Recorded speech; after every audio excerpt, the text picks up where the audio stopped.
Chapter 772. Jerry's body temperature rose extremely quickly. Luonan felt that Jerry's body temperature had risen by at least 4 or 5 degrees in the span of a few breaths. Luonan was proficient in the mental side of perception, so he was able to grasp this bit of precision. The body temperature of a mammal hovered around 37 degrees. Exceeding this range would cause a clear change in the body's functions. Most of the proteins and enzymes within an organism's body would be deactivated when the temperature entered the range of 40 to 41 degrees. The body's various tissues and organs, especially the brain, would be severely damaged. This wasn't a good sign in any case. Jerry? Luonan picked up the little fellow and examined it carefully. The little fellow was a bit unwilling. Its 4 limbs struggled and its head kept turning towards the direction of the virtual work area. It looked like it hadn't seen enough. This was quite strange. Any mammal would wither at a temperature above 40 degrees. How could it be like this little fellow, still brimming with vigor? His strength was a bit greater than before. Was this the reason for the distortion? Luonan increased the strength in his hand. His palm and fingers slid across Jerry's plump body. There were also high-energy electromagnetic short waves that were transmitted densely. Luonan sensed the changes in Jerry's fur, muscles, bones, and even internal organs. Yes, the little fellow's heart was beating very quickly. His muscles were twitching intensely, but they hadn't lost their activity. His control was still there. His blood flow was very smooth. His bodily functions weren't damaged. His body's thermoregulatory center and other cooling functions were still functioning normally. Jerry's body temperature continued to rise during the examination. It had long since surpassed the upper limit that a mammal could endure. Under these circumstances, Jerry's body inevitably underwent some changes. Luonan felt that the little fellow's soft fur had become much harder. It was even a bit prickly. His body seemed to have slightly expanded. Then where was the pyrogen? It was within the flesh and bones, yet it was outside of the usual functions? This was a bit like an extraordinary power. If he were to use configuration theory to explain it? Luonan's mind suddenly went blank for a moment. When he came back to his senses, his thinking pattern and range naturally expanded. He added the element of configuration analysis. He looked at Jerry again. The feeling was completely different from a few seconds ago. The little fellow had transformed from an individual that could be perceived normally into a complex living system. This system possessed a basic mechanism that could guarantee the growth and circulation of life. At the same time, various organizational components were embedded within the logic of a higher-level configuration system. At the very least, there was an intermittent connection. A lot of information flashed through Luonan's mind in an instant, but it was very hard to make it clear. Right now, all that was left in his perception was Jerry's body structure, including his flesh and blood, skin and hair, internal organs and bones. Those seemingly right but not quite right details. Just like his previous design in the saltwater lake in the wilderness, there seemed to be no connection at all, but on a higher level, a magical structure was built.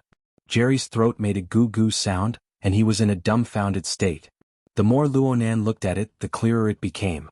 Under normal circumstances, this sort of structure would not appear. However, under this extreme state of extreme heat, all sorts of minute changes piled up together to form a blurry yet vaguely conforming picture. Why is it blurry? Why does it seem so? Was it innate or was it modified after birth? Luonan's fingertips streaked down from the back of Jerry's head, following along the joints of Jerry's spine. Luonan's train of thought gradually became clear. Perhaps, it was a problem of growth and development. After all, the cells of a living body changed at an extremely fast rate. Wasn't there a saying, every person is a completely different person from their childhood self? Skin, blood, muscles, and even every cell in the body will undergo a complete renewal at a different frequency. Practically not a single cell in an adult's body was left over from childhood. Humans were like this and muskrats were the same. Because of this, Luonan paid more attention to the nerve cells in the brain and spinal cord. After all, they had the longest lifespans. They were practically unaffected by the changes in growth and development, and they were the most able to embody the main train of thought of this special structure. As his thoughts converged, the distributed image of Jerry's nervous system was mapped into Luonan's mind. Luonan was limited by the precision of his senses and the level of his clairvoyance. This sort of scan was not completely accurate, but Luonan was able to grasp the familiar structure within just by looking at the distribution of fragments. Luonan didn't know why he laughed out loud. In fact, right now he was a complete contradiction. His train of thought was clear, but his emotions were even more chaotic. His mental senses steadily deepened. but his hands on Jerry's body were trembling. His control over his strength had problems. What did this sort of test result mean? What did it mean? Jerry suddenly screeched loudly. Luonan had strangled him to the point of pain. Luonan came back to his senses and hurriedly withdrew his strength. He fiercely blew a few mouthfuls of air at Jerry, who was about to be strangled to death. Then he placed the little fellow upright on the table. The little fellow looked at him stupidly. Luonan managed to control his emotions with great difficulty. He stooped down until his face was practically touching Jerry's. "Be good, Jerry. Uncle will help you sort out a bit." "Go. Yes. You're the one helping me. Help me." Luonan subconsciously used an imperative sentence. The little fellow might not be able to understand, but he was infected by the atmosphere and became abnormally obedient and quiet. Luonan took another deep breath and gripped Jerry's body once more. At the same time, his god gear and body gear coupled and interfered. The material plane and the mental plane blended together, forming a slight fluctuation that permeated into Jerry's flesh and blood. Correspondingly, the disjointed configuration elements appeared in front of him one after another. Since Luonan had already probed down to the level of the nervous system, he was able to roughly understand the train of thought of the original remodeler. Luonan's half-year of high-intensity configuration theory and practical study provided him with a large number of feasible plans. Luonan's hand gently caressed Jerry's body, and the little fellow's throat let out a gurgling sound. He had a rather comfortable appearance. He was completely unaware of the earth-shattering changes that were happening to his own body on a certain level. Luonan's hand was still shaking at this time. He was unable to control it no matter what, and it was the same on the mental plane. He had no choice but to slow down as much as possible. But the more he did this, the more his overly active mind advanced. He had already predicted the final result halfway through the combing process. Every subsequent change was just a practical verification. Jerry was muddled and Luonan stared intently into its eyes. The little fellow's eyesight was terrible, but it was very comfortable right now. Its eyes were squinted into slits. But as the combing and remodeling process progressed, a layer of marvelous radiance clearly converged between the pupils of Luonan's squinted eyes. This was the luster of life energy, and it represented a string of deeply hidden information. The blurry configuration picture became clear and definite under Luonan's adjustments. Luonan held Jerry in his arms once again without hesitation. He adjusted the direction, letting Jerry look directly at the virtual work area that had always interested him. 1 second, 2 seconds, 3 seconds. Luonan's heart beat more than 30 times in these 3 seconds. The little fellow seemed to feel his urgent mood, and it let out a light cry. Its dazed eyes clearly emitted a tangible radiance that struck the virtual work area in front of it. A marvelous structure expanded from here on out. The external neuron hidden deep within Luonan's brain spontaneously emitted a brilliant electric flame. Luonan's heart contracted and expanded, and his mind unconsciously became a field of blankness. By the time he came back to his senses, the projected area had already returned to the initial interface of the flexible e-ink screen for some unknown reason. Luonan's attention was projected, and the drawing software that had always existed within opened up once more, presenting a blank page. It was as if an invisible hand had painted concise lines on the surface a second later, gradually presenting a brand new interface. Luonan was familiar with this sort of situation.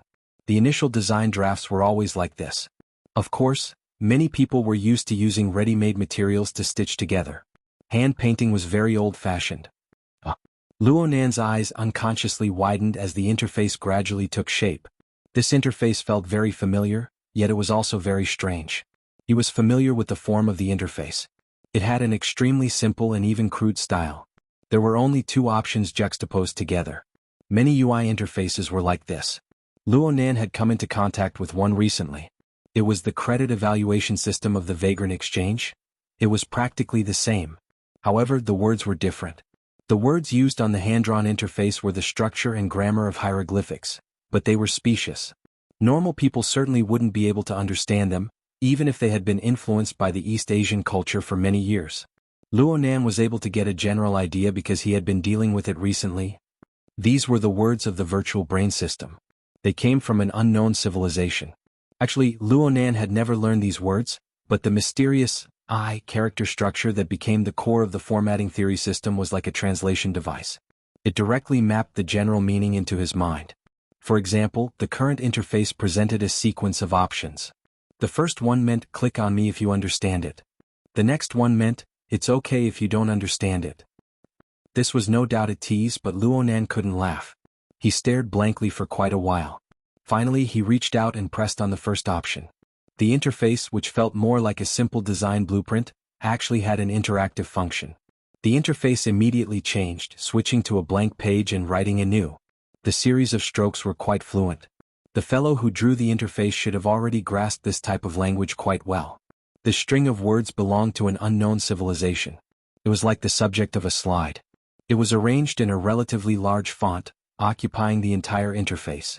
If Luonan's understanding and translation were correct, then the meaning of the words was, General Education Level Test Simulation System. There was also a line of smaller font below. Chapter 773. Luonan was stupefied as he looked at the simple text interface. The large characters on top were fine, but the small characters below were completely incomprehensible. 100-year sequence? What the hell? The external neuron continued to radiate electricity within his brain, showing that it was still in operation. Luonan originally believed that the external neuron, which had developed the virtual brain system, had basically exhausted its deep mysteries. But now he discovered that there was clearly a different kind of information hidden at the bottom, and it was being gradually loaded right now. The process of forming the hand-drawn interface was actually the process of loading. 3 seconds later, the words General Education faded away and was replaced by the same hand-drawn, draft-style interface. It was still in a minimalist mode, but the options were a bit more complicated. What appeared in order were the 4 choice categories of culture, society, skills, and true teachings.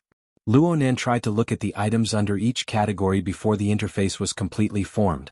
However, the 3 categories of culture, society, skills, and true teachings were completely non-selectable states. At first, Luonan believed that it was because the interface hadn't finished loading yet. But when the interface was completely drawn and he tried them one by one, he confirmed that he could only select the true teachings category and nothing more. There were a total of 5 options on the true teachings category's second-level menu. If Luonan's identification was correct, they were probably internal cultivation, truth-reaching, creation, technique deployment, and configuration. Some of these words were familiar, some were unfamiliar, but they were all brimming with the meaning of extraordinary cultivation. However, only the configuration category was an optional state. There was only one choice and Luonan only chose that one. He clicked once more, and the interface that refreshed this time was no longer in hand-drawn mode. Instead, it was an extremely complex 3-dimensional diagram. It clearly belonged to the domain of the configuration system, but it was only a relatively simple static structure. There were also questions and options on the side of the diagram. This was a freaking multiple-choice question. Please select a basic configuration that is not suitable to be added to the main diagram design. The options were 4 sets of simple configuration diagrams. Ha! Luonan laughed involuntarily, but his breath didn't have a hint of happiness. There was only absurdity and resentment. Test me. You test me. You have the face to test me. At this moment, Luonan no longer understood who was the one who had set up these mysterious arrangements. His brain had grown for 16 years in vain. He suddenly stood up, his entire body tensed up, to the point that Jerry let out another muffled cry. The little guy's glowing eyes had already deviated from the virtual workspace, but at this time, the hidden database in the external neuron had already been loaded. It didn't matter whether or not the little guy's gaze shone on him. Luonan loosened his grip and let the little fellow jump down. This was to prevent Luonan from strangling him to death in his excitement. After freeing his hands, he had nowhere to put them. He spun around and finally raised his arms, wanting to grab the non-existent figure in the tree hole where light and shadow intertwined. What kind of lousy joke is this? Luonan's muffled roar shook the tree hollow with a buzzing sound, but no one answered him. Jerry had never seen such an uncle before. He shrank in the corner, not daring to show his head. According to the adaptive function, the virtual workspace embedded in the curved tree wall displayed the so-called proficiency test interface. It remained the same. No, that wasn't right either. A blood-red countdown interface suddenly popped up under Luonan's manic gaze. There were also corresponding words, no response actions detected. Do you want to give up on this mock exam? It has been detected that the examinee is not suited to the difficulty of the question bank. The version will revert to the popular version. There was still a countdown. It wasn't just in the center of the interface that was conspicuous. There was clearly a countdown for the entire set of questions in the upper left corner of the interface. The basic unit of time in the unknown civilization, if converted to seconds, would be approximately 5 seconds. Luonan had looked at the database for a long time, so he could barely recognize these professional symbols like numbers. The total countdown in the upper left corner, when converted to Earth time, was approximately an hour. As for the current countdown timer on the interface, looking at the blood-red characters, it was already the second to last character. It would reach 0 in approximately 10 seconds. Even though Luonan didn't understand the difference between the verified version and the popular version, and he didn't understand what bullshit the 100-year sequence was, he knew that he couldn't continue being willful under these restrictions. The only thing in front of him was a rigid system, not a living person. He rushed forward with large strides and clicked on the second option before the final flash of the blood-red countdown timer. The exam simulation system calmly flipped the page. The previous blood-red warning was completely erased, revealing the next question. It was another multiple-choice question with dread difficulty. You want to use this to stump me? Reality proved that just looking at the previous foundational questions and making light conclusions was incorrect. Luonan's emotions were in turmoil and he wasn't in his best state. But he could feel that many of the questions were quite difficult as he worked through them. Some of them were questions he had never touched before. He could only make hasty judgments due to the time limit. He half gave up and half passed them. Luonan didn't know what the passing score for this test was. It was fine if he missed 1 or 2 questions, but he skipped a lot towards the end. His mind gradually grew nervous. He didn't know if he would be able to pass in the end. The test time was approximately an hour, but Luonan spent less than 40 minutes to complete it. The reason for this was because the last question was a configuration design. It required the construction of a space module. It required the construction of a miniature spatial fault and the like on the basis of the local space and time. This was the main direction that Luonan had been researching for the past half-year. Luonan's research had even gone a step further. He had practically created it out of thin air without any foundation to rely on. In comparison, the spatial volume and environmental conditions required for this question were very low. It only required the storage of approximately 1 cubic meter of inanimate objects, and the duration was under 5 minutes.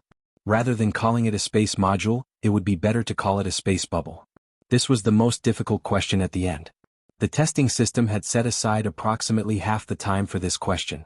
Luonan only used 2 minutes to complete this question in addition to the consumption of examining the question and puzzling over it. The unconventional setting of easy, hard, easy, caused Luonan to come to a realization. It seems like I'm quite partial to a subject. Tests were forever a good method for self-analysis. No matter how emotional Luonan was, he was still able to grasp some key information from within. During the course of the test, he was very weak when it came to the application of configurations in the life sciences of unknown civilizations, the material sciences, and even basic general knowledge. However, he had an extremely clear advantage when it came to the simulation of space and time structures, restoration, construction, and other high-end contents. Such a knowledge structure was undoubtedly tempered out from the misty maze and the notes and materials his mother had left behind. In any case, the test ended and Luonan pressed the submit option. The results were about to come out. What would come next? People would always place extra expectations on matters that required them to expend their energy. Luonan was no exception. He urgently wanted to know the following changes. He pressed his hands against the tabletop and suppressed his surging emotions. He stared fixedly at the interface, his eyes not even blinking. But the entire interface was suddenly cleared clean 2 seconds later. All that was left was a blank area. Not the slightest trace was left behind. Hey. Luonan instinctively reached out his hand to touch it. His finger streaked across the projected area, bringing forth chaotic ripples. And at this time a brand new handwriting appeared. Moreover, it had already been replaced with the words that Luonan was familiar with since childhood. Luonan's finger retracted as if it had been scorched by fire, making way for the trajectory of the words to appear. He took another step back to expand his field of vision, allowing him to see the meaning of the words more clearly. But you're as smart as I thought you were. 2 exclamation marks were poked there. There was clearly an emotion that soared between the lines of the words. Luonan's body was still stiff, but his consciousness was already drifting absent-mindedly. He didn't know how to react. He watched dumbly as the words disappeared and new content appeared. Are you 20 years old right now? 30 years old? Are you married? Do you have children? Is the Earth still in a free state? Or have you already faced the starry sky and entered the 100-year sequence? In any case, being able to find this hidden piece of information amidst a series of coincidences was quite a feat. As a father, I hope that you have read this information in your leisure time while reminiscing about the past. I hope that you have occasionally patched up this missing link while admiring my messiah-like grandeur. But if you are still a person tangled in pain right now, harboring a loathing for me in your heart, you are struggling amidst the confusing clues, then I ask you to forgive my incompetence. In the end, I wasn't able to realize my predetermined plan. Perhaps I have already foolishly died in forbearance and concealment. It is impossible for me to shine glory into your life. The corner of Luonan's mouth twitched slightly. There was a lot of information that he didn't understand, but he didn't have the slightest intention of probing it. He needed to control his surging emotions, to control his heart that was about to explode. He had already exhausted all of his strength. The words continued to appear. I don't have anything else to help you with. I can only show you the path I once walked, the process of me searching for the answer. Though the path is dark and rugged, I know that your mother's soul has always been there. She lent me her talent and wisdom to pave the long road that leads to the ultimate answer within the labyrinth of nothingness. However, my slow-witted self has wasted far too much time in the end. Li Wei, remember this name. This unwelcome guest from beyond the heavens has already arrived. I can only hastily sever this smooth road and welcome an unknown fate. Here I write. I only hope that you will like this present. Happy birthday. The signature was Luo Zhongheng. The date was June 18, 2090. Luonan was nailed in place like a stake. He looked at the signature all the way until the interface and the words disappeared. Then a new scene appeared. It was a double helix structure similar to DNA. However, the nodes on it weren't some ATCG. Instead, they were miniature hand-drawn sketches. They seemed to be divided into two routes that intertwined and influenced each other. Luonan didn't have the heart to look at the specifics. He stood there in a daze until his frantic heartbeat and surging blood made his entire body numb. Only then did he make a move. He subconsciously raised his hand and brought up the perpetual calendar. He found June 18, 2090. His birthday was June 16. Then was this 2 days later? Was it here? It was only a few dozen kilometers away from where he was at the time? Luonan took a deep breath. He wanted to go forward and bring up those messages from before. But just as he took a step, his knees inexplicably went soft. He staggered and even bumped into the stool under the table. He was in such a sorry state. Luonan lowered his head and bent his body. He pressed down on the stool and suddenly laughed hoarsely. Is this a whitewash? Luo Zhongheng, you want to whitewash my father? Alright, I'll give you a chance. Come out. Come out right now. I can. I can think about it. I can try to forgive you. This is the chance. Come out. Come out. Chapter 774. It's late at night in Ban City. The clouds were still eternally bright, and the originally cloudy environment became even more restless and uneasy because of the sun hanging high in the sky. Snake Tongue floated in the air, her spirit body becoming increasingly illusory and unreal.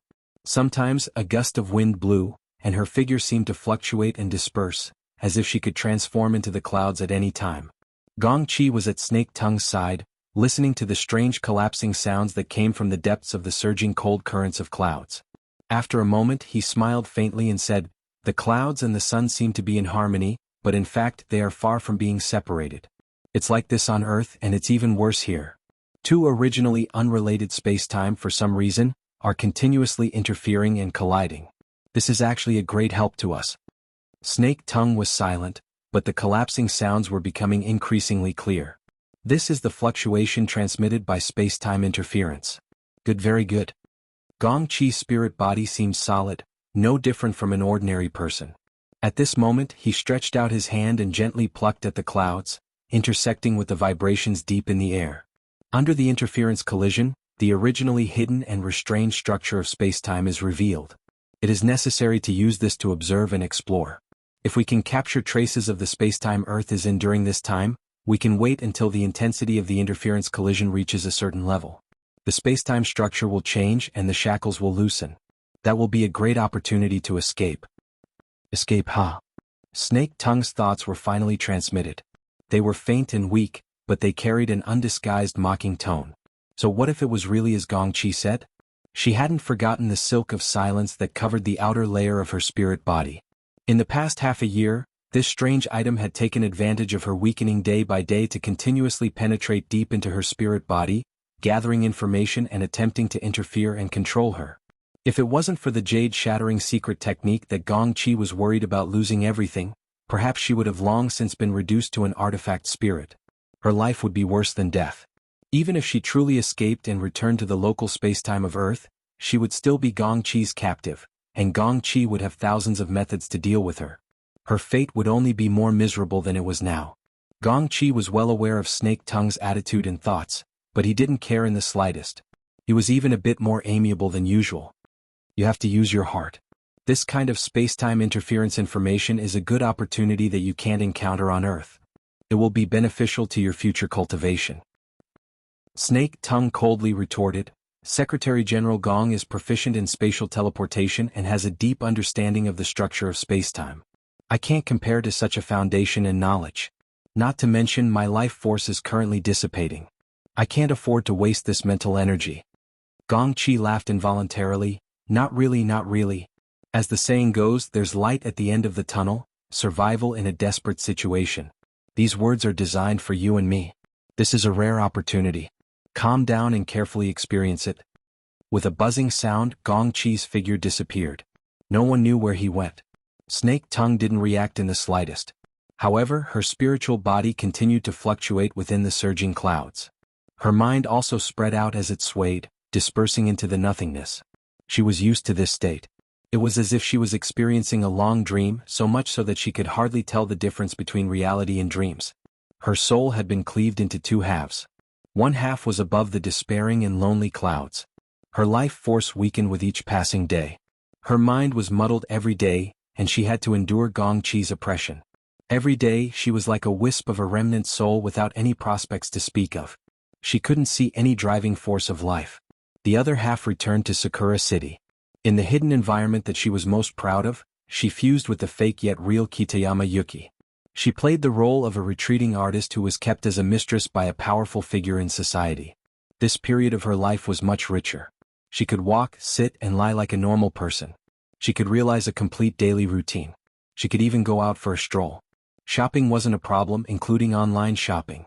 She could greet and chat with the housewives of the high-class residential district. In the past, this was a boring matter that she couldn't be bothered to deal with. Now she had a special interest in doing it. Even if those foolish housewives misunderstood her as a despicable person who had lost her financial backer, it didn't matter. In this period of her life, she understood the value of life more than any other time.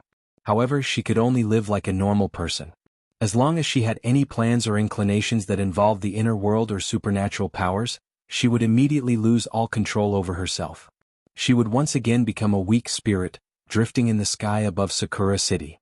She could only watch helplessly as her fleshly body returned to the state of a walking corpse, unable to do anything. After a few foolish attempts, Snake Tongue understood. An invisible hand was manipulating everything she experienced.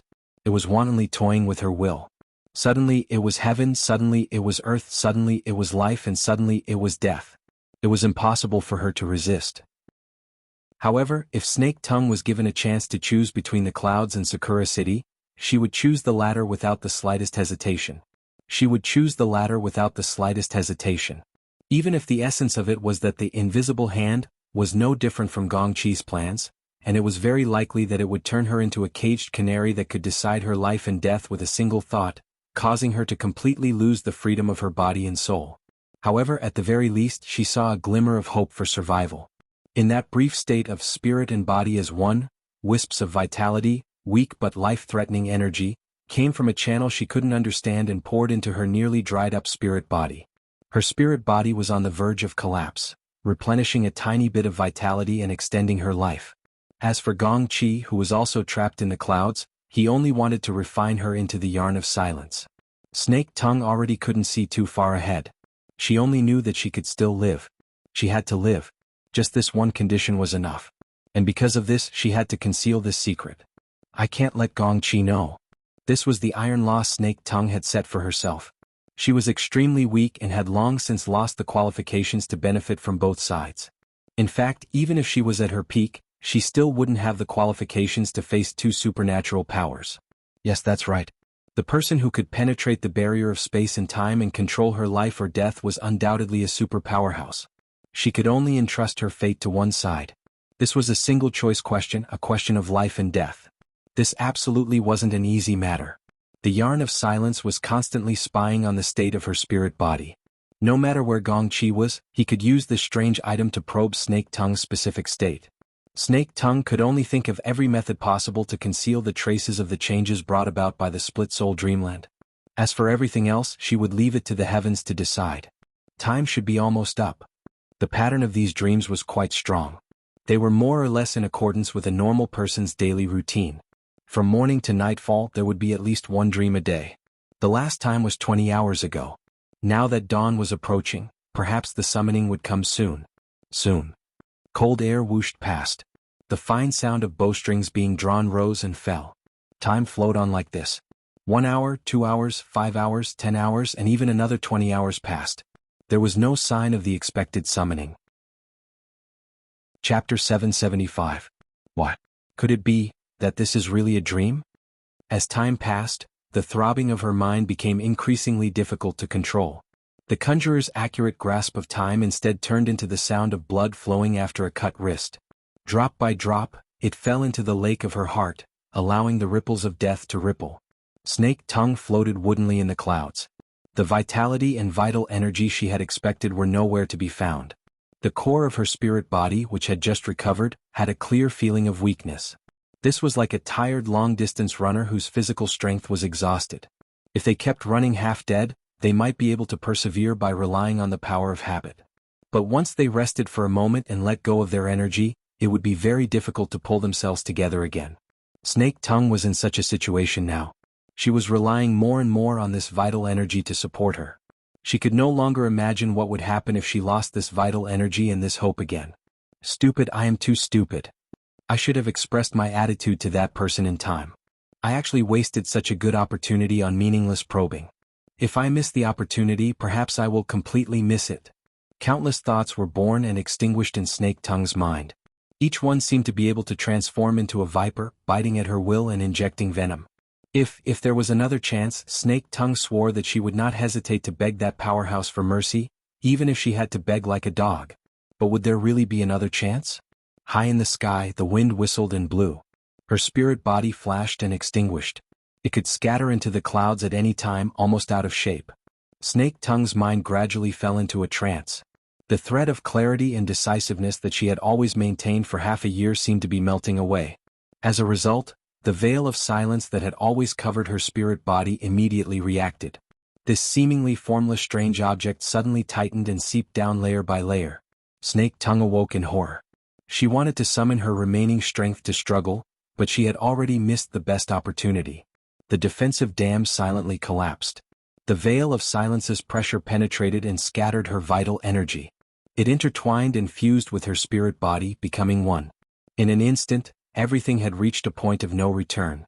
Snake Tongue was still desperately trying to reorganize her defensive line to protect the core structure of her spirit body. But this was only a desperate struggle.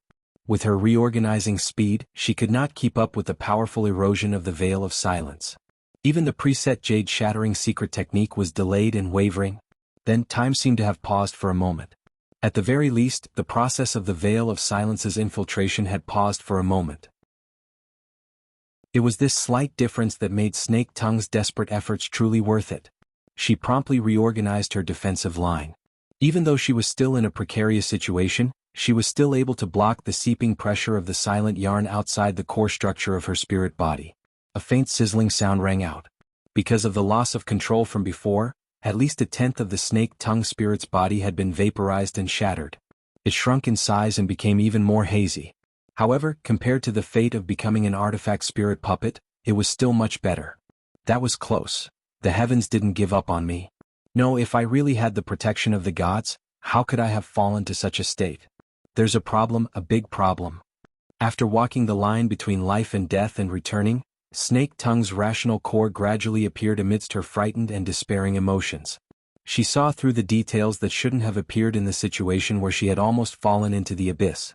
The veil of silence should have been able to completely refine her, so how could something have gone wrong at the last moment? That was because he still couldn't hide it. With a single thought, she connected all the previous links one after another, forming a logical chain that was gradually becoming complete. At first, Snake Tongue pondered, but then she suddenly began to chuckle. The sound of her laughter became louder and louder, shaking the sky and striking the clouds. It spread far and wide. At this point, the fluke heart hidden in despair and hope vanished into thin air.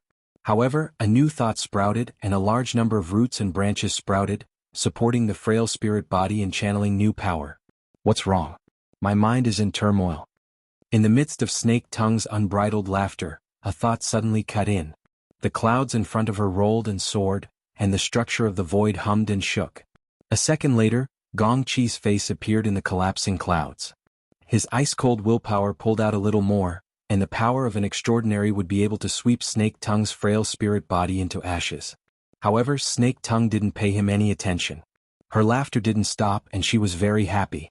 Gong Chi's face was calm, as if he had just moved back from afar and didn't know what had just happened. He didn't seem to mind that he had just missed a good opportunity to collect Snake Tongue, nor did he care about her current extremely rude attitude. He only spoke neither quickly nor slowly. When encountering a major event, one must remain calm, especially when hope is in front. In this way there was almost no difference from 20 hours ago. But now Snake Tongue heard more meaning. Snake Tongue floated up and laughed in response.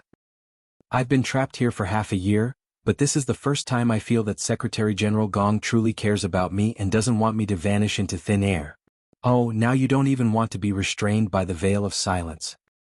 About this, when did Secretary General Gong discover this? Which? Gong Chi still wanted to feign ignorance, or perhaps he didn't want to make things clear and cause more trouble, but how could Snake Tongue do as he wished?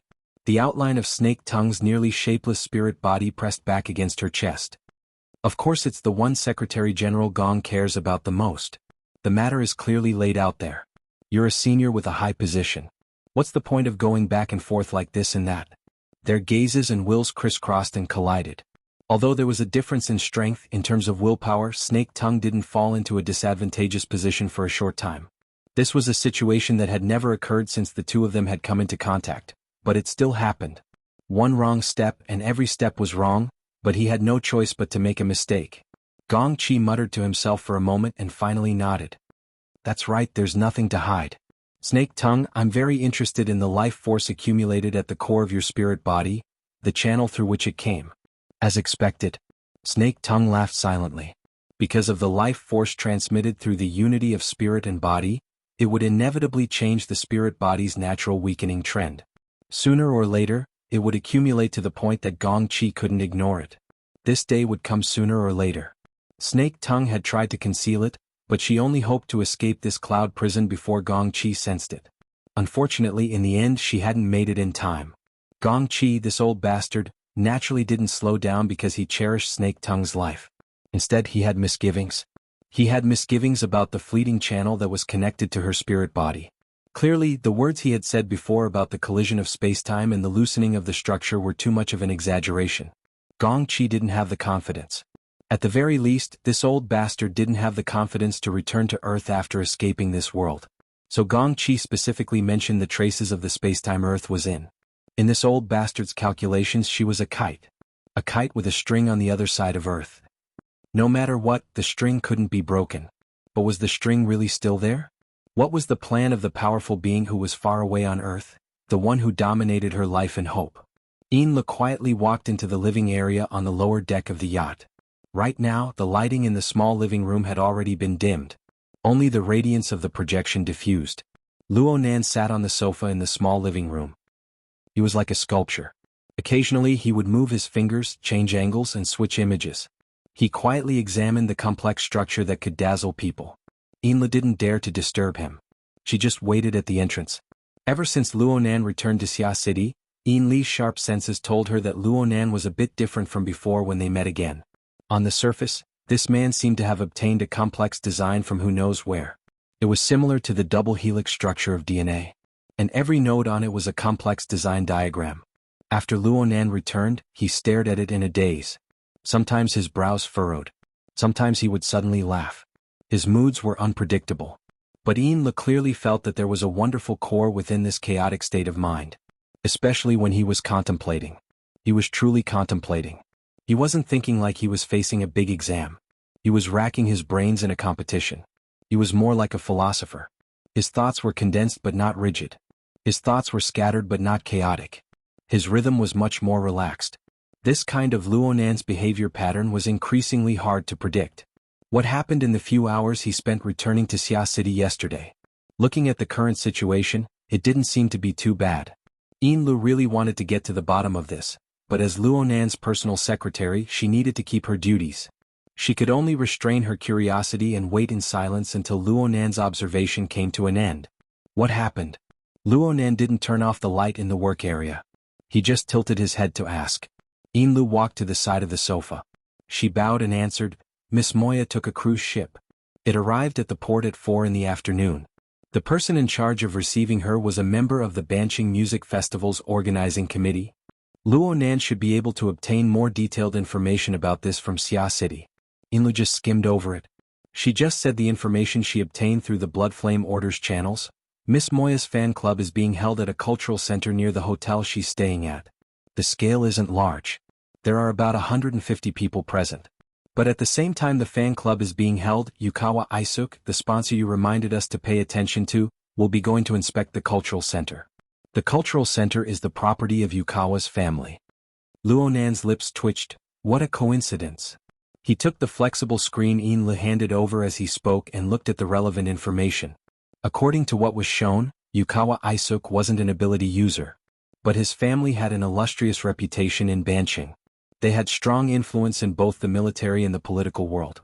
They were also very active project investors. They had invested funds in many frontier projects. They could be considered a very standard investor. And then there was Appraiser Jade Association. Luonan caught this word he had heard before from Yukawa Isuk's long list of titles. Li's intelligence work could be considered solid. She even added a link to this specific organization. Luonan opened it and sized it up a few times. He paid particular attention to the numerous names and their corresponding backgrounds. He suddenly laughed when he was done. Chapter 776. Sister Cat, Mother Cat. No, Granny Cat. For the sake of our friendship, please help me. Zhong Yu's pleading voice was transmitted through electromagnetic waves, passing through thousands of miles of ocean waves to reach Cat Eye's ears. This guy, who had always been thick-skinned, had completely thrown his face into the mud just to beg for an opportunity. I know this is a disgrace. I know this isn't right. I know I'm not qualified, but I'm the only member in Xia City. What can I do when this disgrace falls on my head? Zhong Yu repeated these words over and over again. My request isn't high. I just hope that Mr. Luo can give me a clear answer regarding the invitation. Of course, if I am fortunate enough to travel together with him, then it would be the fortune of 8 generations of my ancestors. How will your father react when he hears this? Even if he lashes me 100 times, he can't take the life of his own son. The Jade Review Conference can take your life? Aren't you a big shot who can talk to Wang Yu? Sister Cat. Sister Cat. Just treat my words as farts. Others may not know what kind of moral character I am, but I can't hide it from you. Yes, they can't take my life, but they can hold down my loans. I'll jump into the sea if the funds for my investments run out. That's a pretty good way to die. Cat Eyes had just walked into the lobby of the hotel. She saw Tang Yi already sitting in the corner of the sofa and greeted her. Tang Yi responded with a smile and immediately got up to greet her. Sister Cat. Zhong Yu's mournful wails became even more miserable. Cat Eyes was disinclined to speak with him any further. Where are you? Acumen College. It's right here at Gear on the north coast. Sister Cat, I knew you would help me. Thank you. Thank you. As long as Mr. Luo is willing. You see that little forest behind Gear? Half a year ago, a fellow named Tank died there. His internal organs ruptured and his flesh turned to mush. If this isn't enough, there's another fellow named Jean Tong. He's in the sea outside Xia City. Not even his bones remain. If you jump down there, you might be able to find him as a companion. Sister Mao, don't scare me. I'm just reminding you that your father can whip you, the Jade Inspection Association can take your loan, and that person can take your life if he's in a bad mood. For the sake of our friendship, I'll give these words to you for free. You're welcome. Cat Eyes hung up the phone. She frowned slightly. Actually, she was a bit baffled. That shameless bastard Zhong Gong was nowhere to be found. This proved that Luonan really wasn't at Gear on the North Bank. That guy had been hiding for almost a week. Where did he go? It wasn't to the extent of completely cutting off contact with the outside world. Could it be that he ran to another city like a few days ago? Then the most likely place for him to go now should be, at this moment, Tang Yi walked to her side and laughed in spite of herself. Overbearing. Yes. Cat Eyes understood that Tang Yi wasn't referring to her attitude. Instead, she was referring to the powerful power that the Jade Review Association represented. That group of people had always been arrogant and proficient in trickery. They loved to scheme against people's hearts. Right now, Zhong Gong, a minor character with a complicated and subtle relationship, was thrown out in order to provoke Luo Nan. It would be best to provoke Luo Nan into doing something. Then they would suppress Luo Nan and grind down his spirit. This was an overt plot that was thrown right in Luo Nan's face. Clearly, this group of people were confident that they had Luo Nan's life in their grasp. They were too lazy to conceal anything. Of course, this was also part of the effect of the plot. Luo Nan pretended not to see. Temporarily avoiding them was the right thing to do. He avoided them. Well, that's right. You can't hold too much hope. Tang Yi laughed involuntarily. She reached out to grab Cat Eyes by the shoulder and walked out of the hotel. Let's go. I'll pay for all of today's expenses. Treat it as thanks in place of Emoya. Today was the third day after arriving in Ban City. Early in the morning, Emoya, Wild Jujube, and Gouda went to the cultural center across the street to rehearse. She was an intelligent woman. She had interacted with Cat Eyes and the others many times during her 5 days on the cruise. She had already understood her own circumstances. She had just properly relaxed on the cruise. After arriving in Ban City, she had lived in seclusion. Every day she would only travel between the hotel and the cultural center. This gave the security personnel quite a bit of convenience. As for Cat Eyes and Tang Yi, their mission today was to patrol the surrounding environment, formulate a revised route of retreat, and so on. The two were like best friends going shopping side by side. Tang Yi was taller than Cat Eyes by an entire head. She was used to wearing short hunting clothes, long pants, and brown boots. Her long legs were a complete mess of handsomeness. Even though she was younger than Cat Eyes by 6 or 7 years, her words and actions were calm and unruffled. It was hard to tell her exact age. Cat Eyes was out in the field. Her refreshing attire had the effect of reducing her age. The two walked side by side on the street. It was hard to tell who was the older sister and who was the younger sister. In any case, they were both pleasing to the eye. Cat Eyes really wasn't used to having her shoulders held by others, but Tang Yi was quite familiar with it. She chuckled and said, "If it weren't for that group of people, Emoya would be by my side in an ideal situation." "You put your arms around Emoya's shoulders too? It's fine if we just hold hands. Your relationship with her is pretty good." "Yeah. We've gotten to know each other ever since Emoya came to Acumen College. I was muddle-headed for many years before that. It's only in recent years that I've been happier. Emoya is a very free and easy person. Only in this way can she live in the rock underground and in our complicated circle. She's not aloof and pretentious, and she doesn't go with the flow. She's still someone that people can't help but like." Cat Eyes wanted to ask if Tang Yi had the guts to tell Luo Nan about the intimate relationship between the two of them. Basically, Cat Eyes was the type of person who respected privacy. Her impression of Tang Yi was pretty good. However, the relationship between her and Luo Nan was extraordinary. Even if she wanted to keep it a secret, sometimes her body and mind were not in control of themselves. A myriad of thoughts ultimately turned into a single sentence. "You're also quite free and easy." "Yeah. Let's go and welcome the future like this." Tang Yi laughed heartily. Though she did not drink, she had the willful and unrestrained nature of being drunk. She was exceptionally eye-catching on the streets of Ban City. Cat Eyes rolled her eyes and Tang Yi suddenly turned her head from the other side. Cat Eyes was a hair too late to react. She turned her gaze as well. At the end of her line of sight was the cultural center where Emoya resided. It wasn't large in scale and it wasn't a standalone building. It just stood at the corner of the street. It had the intention of being quiet amidst the hustle and bustle. It was very unremarkable. However, there was a familiar figure in a small open-air tea house at the corner of the street. He raised a cup at them with a smile. "Oh, you've met an old friend in a foreign land. Don't you want to drink a cup or two?" Cat Eyes looked at the person in the tea house. His face was dark and he wore a long khaki windbreaker. He wore a white t-shirt and a pair of ankle boots. He sat there like a big star, radiating light in all directions.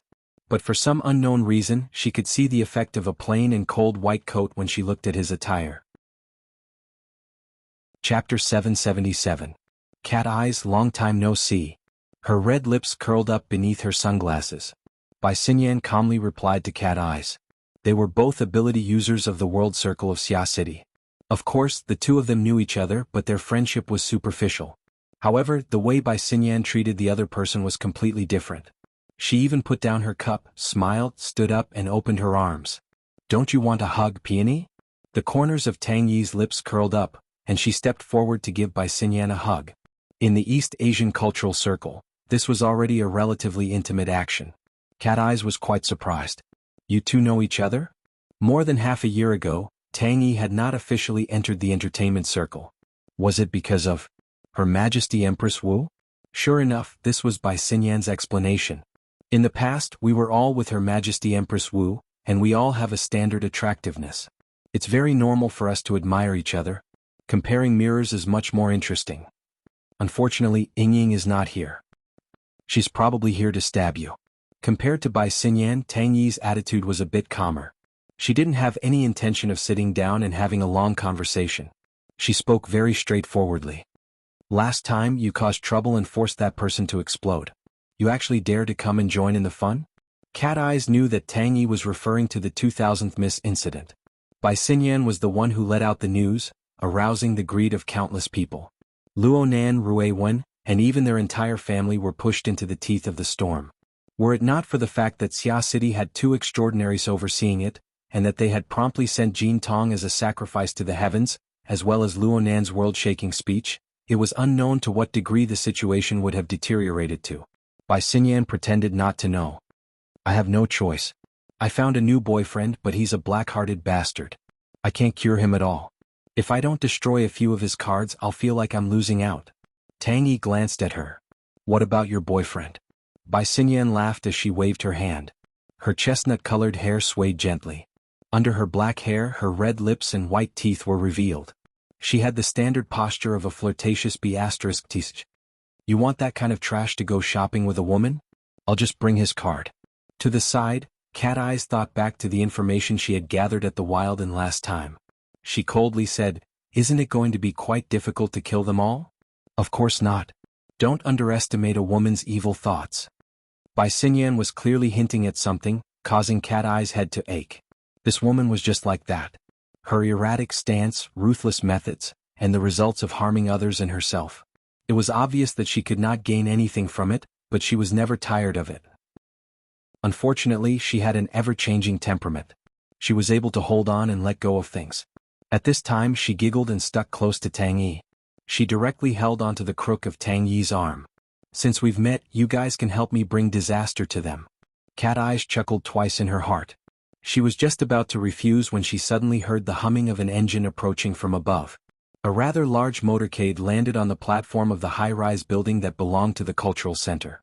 Judging from the banging of the car doors, there were quite a lot of people getting off. Cat Eyes' mental senses naturally swept over, and the scene dozens of meters away was taken into her heart. Cat Eyes frowned. It was also at this time that God, who was within the cultural center, contacted her and reported, "The upper echelons of the Lean Century have come over for a temporary inspection." "I see it. There seems to be another eye-catching guy." This was an unplanned situation, and Cat Eyes was in no mood to mess around with Bai Xinyan. She gave Tang Yi a meaningful glance and coldly said, "Thanks to some people, I'm currently out in the field. I'm afraid I don't have the time." "It's fine as long as I do." Bai Xinyan held onto Tang Yi's arm and did not let go. "Sooner or later, a disaster will always be a disaster. I have nothing to do anyway, so I'll just follow your rhythm." Fine, this person was sticking close. According to Cat Eyes' temperament, she simply could not be bothered to give Bai Xinyan any face. She would just wash her hands and leave. However, there was still Tang Yi in the middle. Tang Yi's expression was calm and tranquil. Her attitude towards Bai Xinyan was completely different, but she never had any intention of pushing Bai Xinyan away. It was clear that there were some tricks that outsiders did not know about. Cat Eyes exchanged glances with Tang Yi once more. They briefly weighed the pros and cons, but in the end she still curled her lips and walked in front without saying a word. They directly entered the cultural center. From the outside, the cultural center was rather unremarkable. There were not many people inside, but the decorations were exquisite. After entering, a large portion of the clamor of the streets outside was cut off. It was truly the essence of quiet amidst the noise. However, in reality the atmosphere of this place did not quite match with the rock and roll style of the Mountain Creek Band. The corresponding influence had appeared during the past 2 days of rehearsals. It even directly interfered with the band's song selection. Whether or not the performance was successful was not within the scope of Cat Eye's concern. Instead, she was deeply curious about the relationship between the two people behind her. Tang Yi and Bai Xinyan walked at the back. At first, Bai Xinyan spoke a few words, but later on she no longer said anything. The atmosphere was subtle and gradually became oppressive. It was clear that the relationship between them was not as good as Bai Xinyan had described. It would only be more complicated. After the three entered the cultural center, they naturally went in the direction of the concert hall. However, they did not walk far before someone raised their voice and called out to them from the second-floor corridor. "Miss Xinyan." The three raised their heads and saw a group of people stop there. Each of them wore suits and leather shoes, and they looked like business elites. At the head of the group was a middle-sized young man with a dignified appearance. He was currently bowing and greeting from afar. Bai Xinyan smiled and waved her hand. Before she could respond, the young man said a few words to the people beside him. He left the group behind and walked straight down the stairs. It must be said that this was Cat Eye's first time seeing this person. However, she had long since read his information. Even before entering the cultural center, she had used her mental senses to capture and recognize him. Wuxialover, the main culprit who had invited Emoya to Ban City. Tang Yi's arm was still held by Bai Xinyan. She casually asked, "This can't be your boyfriend, right? He can be a spare tire." Bai Xinyan smiled at the rapidly approaching Wuxialover in a reserved manner. Her mouth, however, was a different matter. She only suppressed her voice. Wuxialover was completely unaware of this. He walked closer and bowed once more in greeting. "Miss Xinyan, we meet again. Welcome to Ban City. Please allow me to show you my hospitality as a host." "Oh, these two are..." Following Wuxialover's gaze, they entered an especially hypocritical mutual introduction period. Looking at this person's eyes, he clearly knew the identity and background of Cat Eyes and Tang Yi. They were the same. Bai Xinyan asked in a casual manner, "Is there an event here today?" "The music festival is about to begin. The Ikeda Cultural Center is an important branch venue and needs to be inspected. In the next few days, there will be a series of warm-up performances here. Lean also needs to find moldable talents and unearth new potential." "What?" Bai Xinyan immediately concluded. Wuxialover did not feel awkward. He maintained a polite smile. "I'm sorry, I didn't manage to hide it from Miss Xinyan. Truth is often impolite. In fact, I think this is a good place to hunt women. I like a free and uninhibited soul with a rhythm." At this moment, the gazes of the three women focused on Wuxialover's face. Soon after, their gazes converged in the air, transmitting subtle information to each other. Of course, Bai Xinyan's eyes were hidden behind her sunglasses. No one could see through her. Wuxialover very well blended offense and politeness together. "The 6th is the day the Jade Light sets sail. It is also the holiday I set for myself. I hope to bring such a beautiful lady on board and relax for a while." Bai Xinyan asked him again, "Has someone already chosen?" Wuxialover was about to respond when Cat Eye's wristband vibrated. Cat Eye swept a glance. The caller was Zhong Yun again. She was too lazy to pick up and directly cut the call. But not even half a second later, her wristband vibrated again. "I should add that kid to my blacklist." But when she looked at the caller ID, it was a different person this time. Cat Eyes was slightly startled. She nodded to the others in apology, walked to the side and answered the call. "Hello, Secretary He?" Yuan on the other side did not say any pleasantries and directly said, "Mr. Luo left Xia City." "Where did he go? Did you make any arrangements beforehand?" God knows how many times he had left. Now that he was finally out in the open for once, it really wasn't easy. Cat Eyes cursed in her heart, but of course she could not say these words out loud. She could only continue to play dumb. "Even you as a secretary don't know." "How would I know?" As she spoke, Wuxialover also received a call a few steps away. That person bowed to Bai Xinyan and Tang Yi. "There are matters that require my attention. I cannot accompany you for a long chat. I'm truly sorry. I hope you will give me a chance to remedy this in the future." "Excuse me." Wuxialover turned around and left after he finished speaking. Even though he did not lack etiquette, it still gave people the feeling that his pace was much more hurried than when he came. Cat Eyes watched his receding figure. Her thoughts were slightly distracted, so much so that Yuan's crucial words were blurred. She only heard the tail end. What did you say was in the open sea? 2 minutes ago, Mr. Luo rode the flying devil ray and moved east into the open sea. His whereabouts are unknown. Cat Eye's first thought was nonsense. Don't tell me it's the one raised in the lake in front of Gear on the north bank. That's it. Impossible. That Luo fellow wanted to leave Xia City. He didn't need too many methods. Why did he use this method? Just imagining such a scene made Cat Eyes feel that it was extremely absurd. That devil ray looks intimidating, it looks cool, and its destructive power is quite strong, but in the end it's still a sea creature. Even if it's a mutant and has the ability to fly, the branch has measured its flying speed. It can fly at most 70 to 80 kilometers per hour. It's not even as fast as a flying car. 2 minutes. 2 minutes might not even be enough to get out of Acumen College. The Pingjiang district is over 100 kilometers away from the sea. You really don't know? How would I know? He Yuan did not say anything else. She just sent over a video file. Cat Eyes immediately opened it. At this time, Tang Yi and Bai Xinyan walked over, one on the left and one on the right.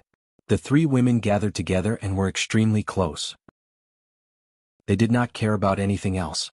They only looked at the small projection area. The original image was probably a random shot by a passerby. The ambient noise was very noisy, but the anti-shake lens was very powerful. It clearly projected a white scar that continuously advanced forward, cutting through the horizon. Judging from its height, it was at least 1,000 meters.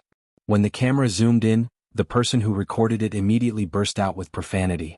Fuck me. Chapter 778. After saying goodbye to Bai Xinyan and the others, Yukawa Aishuk did not join up with the mighty patrol team. Instead, he went directly to the upper level of the cultural center, to a temporary private room. In here, he turned on the projection system and silently looked at the video data from various channels. The angles, sharpness, and duration of these videos were all different. But the core content of the video was, without exception, the sky above Xia City, the dazzling flight trail. The advantage of piling up data was that there was more information than appearing through a single channel. This set of video data started from when Luo Nan stepped out of Gear on the north bank, shook off Zhong Lang, and boarded the flying devil ray all the way until he entered the sea outside Xia City. The entire process was recorded. The internal intelligence analyst of the corporation listed out the information revealed in the series of videos one by one. Target flight distance 134 kilometers. Target flight speed, Mach 2. 5 average speed. Maximum speed, Mach 4. The devil ray's limbs are in an unnatural state. High probability is that it is only a carrier of energy operation. Flight altitude, temperature, and surrounding atmospheric environment do not meet the conditions for a flight trail. It is suspected that there is a large amount of water vapor gathering beforehand. The analyzed data elements were extremely detailed. It looked like Luo Nan had been thoroughly dissected inside and out. A countermeasure could be formulated at any time. But reality was far from this. Yukawa Aishuk only skimmed through the video analysis data once. His mind was elsewhere. But after these videos, after flying out of Xia City, it went straight to the bottom of the sea. Its whereabouts are unknown. This was the result of integrating a large amount of intelligence data. Yukawa Aishuk furrowed his brows. His expression was as heavy as water. Ban City and Xia City were only 1,500 kilometers apart. With the speed of the flying devil ray, it would take half an hour to reach Xia City. If this was the case, then it would save him a lot of trouble. Even if it was a nuclear bomb, it would be exposed to the satellite, radar, and other monitoring systems. There would be people to deal with it. But after Luo Nan flew out of Xia City, he went straight to the bottom of the sea. This move alone turned 70 to 80% of the satellite and radar equipment into scrap. After entering the sea, it was unknown what method he had used, but a living person and a mutant with vigorous vitality had disappeared without alerting the sonar array and various monitoring systems at the bottom of the sea. They had disappeared without a trace just like that. If this was the case, then things were really troublesome. While Yukawa Aishuk was deep in thought, there was a knock on the door. After receiving permission, the group's intelligence analysis section chief, Takemoto Shigeru, quietly entered. This lean middle-aged man was Yukawa Aishuk's confidant, and was also in charge of handling the most sensitive issues. After entering, Takemoto Shigeru immediately expressed his concern. "President, there's a lot of bad news going around about you." Yukawa Haitsuk slightly waved his hand, interrupting Luo Nan's words. He just asked, "Where in the world did Luo Nan go?" Takemoto Shigeru stood upright. I'm sorry, but we haven't been able to find any traces of him. Why? Yukawa Aishuk stared at his confidant. Luo Nan can conceal his aura, but the devil ray is a huge target. In terms of the strength of his blood energy, it's almost at the B rank standard. The outer seas are the domain of the marine aberrations, and they are very densely distributed. As long as it enters the domain of other aberrations, it will definitely cause conflict. There is no way it can hide. Before Yukawa Aishuk could finish his sentence, a call came in on the secret line. It must be said that he possessed an astonishing amount of influence in Ban City, but the people who were able to fight their way into this line were not easy to deal with. He could only split his attention to deal with it. The moment the call connected, the person on the other side asked, "Tamukawakuin, have you heard the news that the Cage Master is coming to Ban City? A powerful A-rank threat could enter the country illegally at any time. Governor Do is very worried about this." Yukawa Aishuk furrowed his brows, but his tone was very calm. "Kondo-kun, I am also paying close attention to this news. However, in a similar situation, we can only obtain more detailed information by consulting the military. On my side, isn't it Tamukawa-kun who invited that person's relative to perform in Ban City? Governor Do believes that you have a good relationship with that person, so he hopes to express his concern through Tamukawa-kun." Yukawa Aishuk's gaze was ice cold when he heard this. He swept his gaze across Takemoto Shigeru's face, and Takemoto nodded slightly, indicating that this was what he wanted to say earlier. Great waves of emotions churned in Yukawa Aishuk's heart. He managed to deal with Governor Do's loyal dog with great difficulty. He hung up the phone and stared at Takemoto Shigeru. "Someone is deliberately spreading the news that I invited Emoya to participate in the music festival? Having a smart boss would save a lot of time and effort." Of course, Takemoto Shigeru couldn't simply go along with this. He spoke of the details. "Apologies, President. The news spreads very quickly. It happened before this incident. Therefore, the intelligence department believed that the Jade Society was deliberately spreading the news. They were still coordinating and communicating with each other, but things got out of hand because of Luo Nan's flight." Before this, Yukawa Aishuk rewound the video and rewatched the first half of the video, especially the entire process of Luo Nan coming out of gear on the north bank, forcefully shaking off Zonggong's entanglement, and summoning the flying devil ray. Luo Nan's face was cold the entire time. It could even be said that he was expressionless. It was in line with his usual reserved persona, but according to Takemoto Shigeru, there was clearly a deeper meaning behind this. He's putting on an act? Did he plan all of this? There's no problem logically. Takemoto Shigeru spoke in a low voice. There's a lot of news right now that Emoya's personal freedom has been restricted. Add the stimulation from the wilderness laboratory, and Luo Nan will react intensely to this. This includes but is not limited to carrying out an unrestrained large-scale conflict in Ban City, attacking the Jade Light Crews, assassinating related personnel, and so on. Since his whereabouts are unknown right now, he's given too much room for imagination. Plus, the infrasonic wave ability that Luo Nan developed for the Flying Devil Ray is a serious threat to ability users under B rank. This is especially true for the majority of people in the secular world. If he uses this weapon, if he dares to use this weapon, he's dead for sure. Yukawa Aishuk slammed the table heavily. The Ban City ability user branch, the Ban City branch of every order, and the headquarters of the Amaterasu order. There are plenty of powerful people who can kill him. Takemoto Shigeru really wanted to remind his president that the only people in Ban City who could truly kill Luo Nan were the two extraordinaries of the Amaterasu order. But the words came to his mouth. But he hasn't displayed any clear inclination up until now. This was where Luo Nan was the smartest. Chapter 779. There's no news of Luo Nan's whereabouts at the moment. Okay, we'll keep in touch. I'm not the organizer of the auction, but I will communicate with the Toyama auction house about the relevant matters. Hino-kun, if you've seen the video, you should know that it's impossible to maintain that speed for a long time. Otherwise, why would he hide under the sea? My opinion isn't important. This is the analysis of a professional. After a few rounds of phone calls, Yukawa Aishuk's head was about to explode. Just now, someone actually asked him if he could get the Jade Light to set sail ahead of schedule to help Ban City escape from the center of the hurricane. Were those idiots joking? The problem was that the people who called didn't think so at all. To them, it was a matter of life and death. Ignoring it would be the greatest joke. After being bombarded by all sides, Yukawa Aishuk could not help but feel restless. It was without a doubt that the more brilliant Luo Nan's response was, the more his sorry state was manifested. This was a situation that Luo Nan had never thought of when he had designed the entire plan. Driven by his terrible mood, Yukawa Aishuk silently clenched his teeth. He forced himself to remain calm and tried to mock Luo Nan. Luo Nan sure is ruthless. I don't know how far away he is from Ban City, but I'm closer to his sister. Bastard. At the end of his sentence, Yukawa Aishuk cursed, mostly at himself. He had obviously lost his composure. His words were seriously out of character, and from the most realistic point of view, he really did not have the confidence to do so. The Luo Nan from the intelligence reports was a fellow who could do anything. It was true that the Xuanhuan family was a large family with a large business, but the foundation of their business was still in Ban City.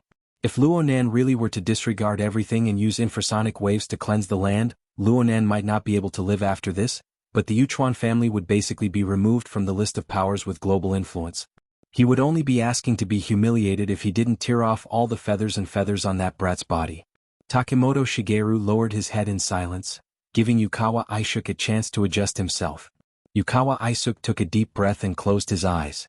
The sudden darkness stimulated his imagination to a certain extent.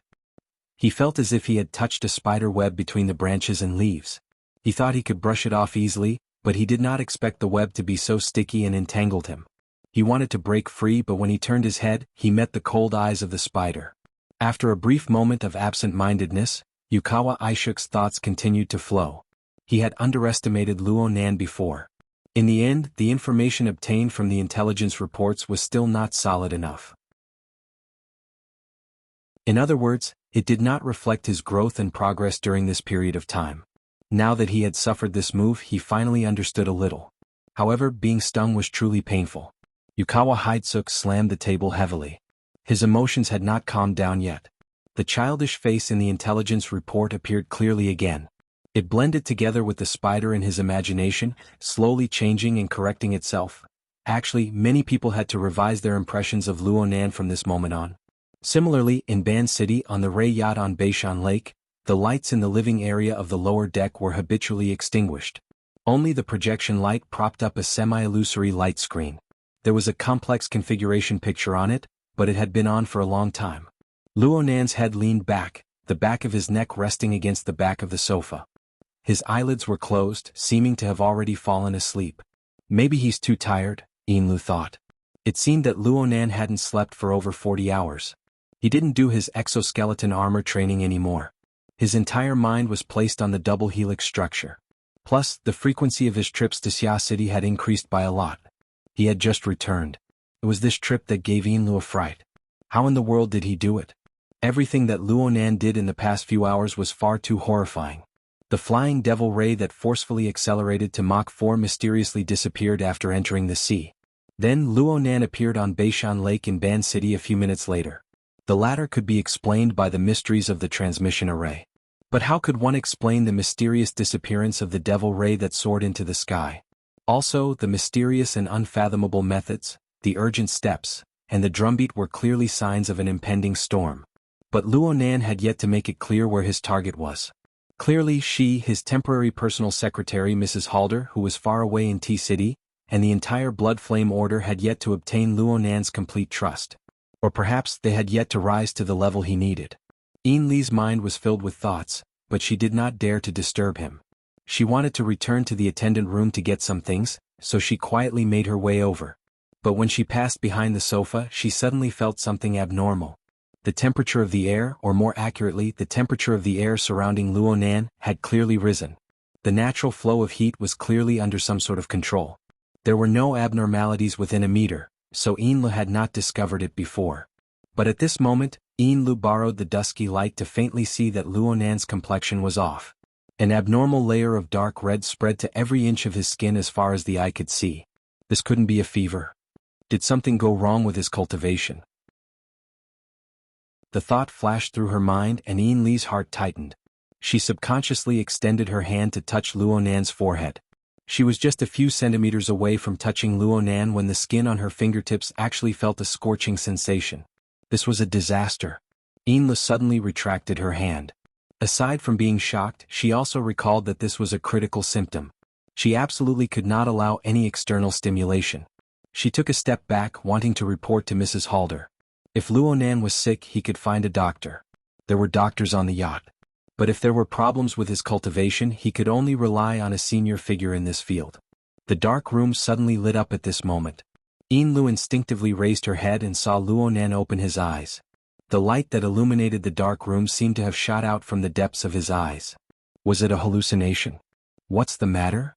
Luonan's tone was flat, forming a stark contrast with the heat that bubbled around his body. Mr. Just now you? Lu did not know how to describe it. Oh, I was gathering energy. Luonan turned his head, and his gaze pointed forward. However, it was not focused on a certain place. His clairvoyance was focused on the depths of the void. There were countless threads of light crisscrossing. The layers of light converged to form a deep spiderweb structure. Bloody light followed the direction of the threads on the spiderweb structure, pouring into countless nodes. Then it spread and grew from there, intersecting with each other. This was the altar spiderweb constructed by the Wraith sign. However, this was the control system presented by the feedback of Luonan Qi, which had probed into the human heart.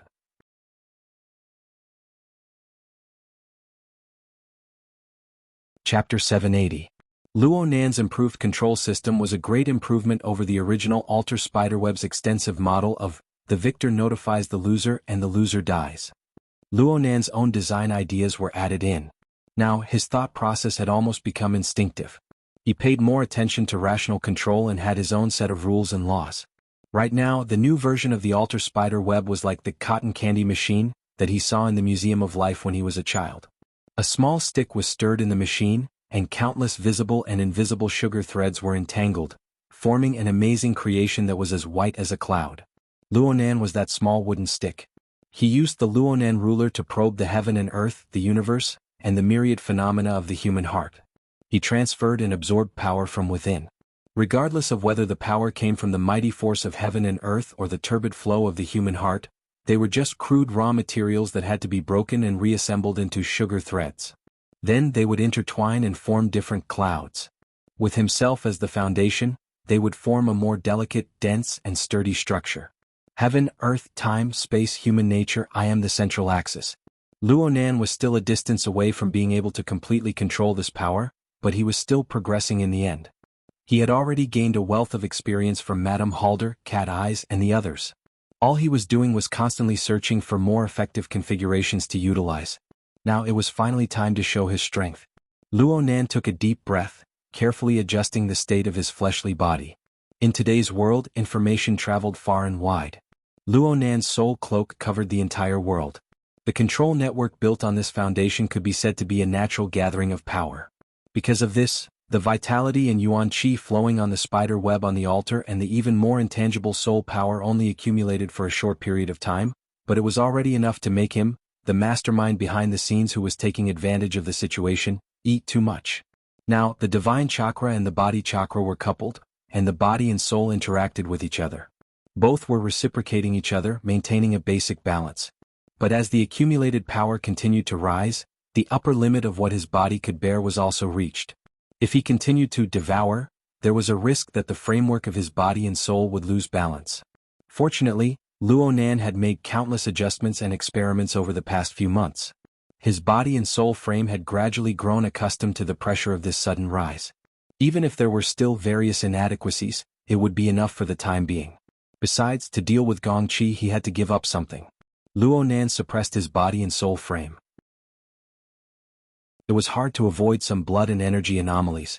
Lu was trembling with fear as she watched from behind. In the end she couldn't help but say, "Sir, are you sure it's okay? What problem can I have?" At this critical moment, Luonan's state of mind actually relaxed. He casually teased Lu, "I see that you have quite a lot of questions. Do you want to ask?" Lu was completely caught in Luonan's rhythm. Her mind was absent-minded and she blurted out, "Where's the flying devil Ray?" "Oh, that guy. I'll have to trouble you then." Luonan thought of something when Lu mentioned it. He flipped his wrist and magically took out a crystal ball and held it in his palm. Get. Luonan didn't even turn his head as he tossed the crystal ball behind him. The latter instinctively reached out to catch it, but he felt that it was as light as a feather and lacked texture, as if it was made of fine yarn. It felt very strange, so he raised it in front of his eyes and examined it with the help of the light from the projection. The crystal ball was about the size of a baby's fist. Like many similar products, there was a small object sealed inside that was still moving. Lu took a closer look, and in the next second, her body stiffened. The devil ray. The object sealed inside the crystal ball was about half a centimeter long. It was very miniature, but it had wide wings and a long tail. It had a head fin on top and its body was flat. It was a miniature version of the devil ray. Upon closer inspection, one could even see the electricity radiating from its tail. Yes, it was the mutated devil ray that Luonan had subdued. It was the vicious monster that caused the people of the inner world, even Xia City and Ban City, to be panic-stricken. But Luonan was the real monster for this kind of operation. "Me, mister, this is?" Lu stuttered. "It's that devil ray. But how did it?" "Well, I stored some seawater and fish in the ocean. I sealed it together with the devil ray into a spatial fault. Right now, this crystal ball is just a speculum. It will reflect the image within the fault. Don't worry about breaking it. It won't be able to escape." Luonan finally turned his head and gave instructions. "However, there are some flaws in the design of the fault. It won't last long and the environment is vile. That fellow is quite stifled inside. Also, I just strengthened it so its skeleton structure is a bit mutated. It needs to be nourished, so I need to let it out to get some fresh air. It just so happens that North Mountain Lake is a suitable environment. I'll leave this job to you." Lu was stunned speechless. Luonan took it as her tacit agreement. He continued, "In a bit I'll map the exit onto the crystal ball. You just need to take it and wander around the lake a couple of times. You need to avoid the more troublesome territories of the mutants to avoid a fight between the two sides. It'll be too loud and draw suspicion." It was impossible for Lu to refuse, but she still tried to figure out the core logic. "How in the world did you do this?" Luonan thought for a moment and replied, "Just do more questions. The results will be even better if you practice it for a long time." Lu believed that Luonan was just casually answering her.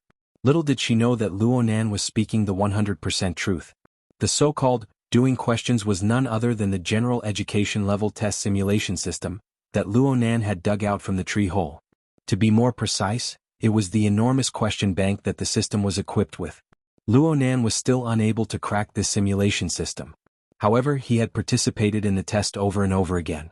He was always able to see a few extremely ingenious configuration questions, and they were extremely well integrated with real problems. Over and over again he was continuously polishing his thoughts. And the standard answers to these questions were tantamount to secret configuration techniques in a certain sense. Unfortunately, time was too tight. There were some opportunities that would never appear again once they were lost. There were some problems that would only become more thorny as time passed. He couldn't drag things on with the cloud world any longer.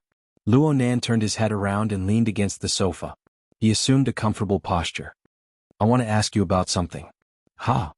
What do you think your boss will be able to do to break through the bottleneck of his cultivation?" Lu was more or less used to Luonan's drastic change in topic. She soon switched her field of thought and recalled Mrs. Halder's masochistic cultivation over the past half-year. "He can practically give up everything, including his life." Forget it. I'll just ask her directly." Luonan could completely sense Mrs. Halder's location through the Blood Soul Temple of the Abyss District and directly communicate with her. Lu didn't want to participate in the specifics, but Luonan didn't have any intentions of hiding it. He just treated it as a phone call. He spoke word by word clearly. "Mrs. Halder, there's an uncertain opportunity that may allow you to break through your shackles. Are you interested?" Luonan switched to the projected image in front of him at this time.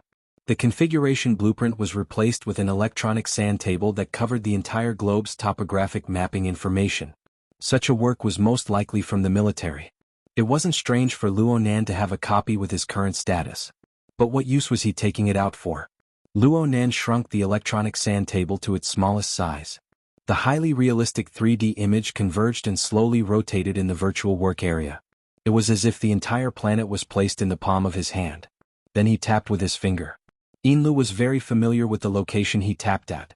T-City. Luonan chose Mercenary City in the Pacific Ocean.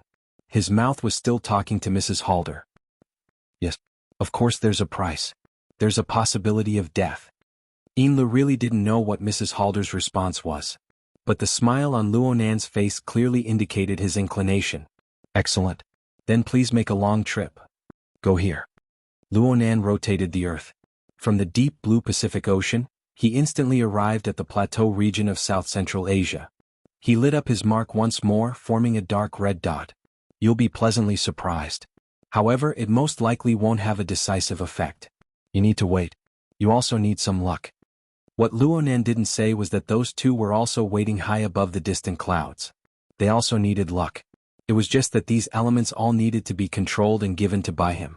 Snake Tongue's spirit body shrunk into a ball high above the clouds. She curled up in the yarn of silence, protecting a bit of her core. She also endured the nourishment and infiltration of external forces. Right now it was Gong Qi's turn to inject vitality into Snake Tongue. It was just that the requirements for vitality on the spiritual level were too harsh. External forces could only treat the symptoms but not the root cause. Even if he poured in all his strength, it would be pretty good if he could use a single point out of 10 points. This required Snake Tongue's cooperation. But how could Snake Tongue possibly cooperate with him? Even though she was certain that Gong Qi needed to protect her psychic awareness from being extinguished in order to search for clues, it was impossible for her to escape unscathed now that her secret had been discovered. Snake Tongue's mental state was collapsing badly. She was certain, yet she was in despair, and she was rejoicing in Luonan's misfortune. Overall, Gong Qi was quite calm. At least he was calm in front of Snake Tongue. He had already come to a partial conclusion after a period of examination and deduction. He tried to communicate with Snake Tongue. Looking at your situation, it's very likely that there's such a person in the space and time where Earth is located. He should be proficient in soul summoning, and similar spells. Due to certain reasons, he discovered your hidden corporeal body. He also discovered your out-of-body situation. For some unknown reason, he used soul summoning to establish a connection with your soul through your corporeal body. After all, the marvelous connection between the body and the soul is unfathomable. It's hard to thoroughly investigate. Even if it penetrates the barrier of space and time and affects this cloud world, it's still unknown. Snake Tongue didn't respond at all. Gong Qi minded his own business and continued speaking. No matter what, it at least proves that the cloud world isn't a sealed-off world. There is a way to interact with the outside world. What we need to find right now is the trajectory of this interaction. That is also our path home. Two specks of ghostly flames lit up within the yarn of silence. It was Snake Tongue's ice-cold gaze. This path is already severed. The person you're imagining, even if there really is such a person, has already given up trying. Perhaps he's already discovered your ambush here. Not necessarily. Gong Qi laughed calmly. For him to be able to fuse your soul and body, his methods are indeed superb. But without a soul item like the yarn of silence as an anchor, I don't believe that he could conveniently extend his tentacles into this world. Under normal circumstances, who would think that such a marvelous plane of space and time existed?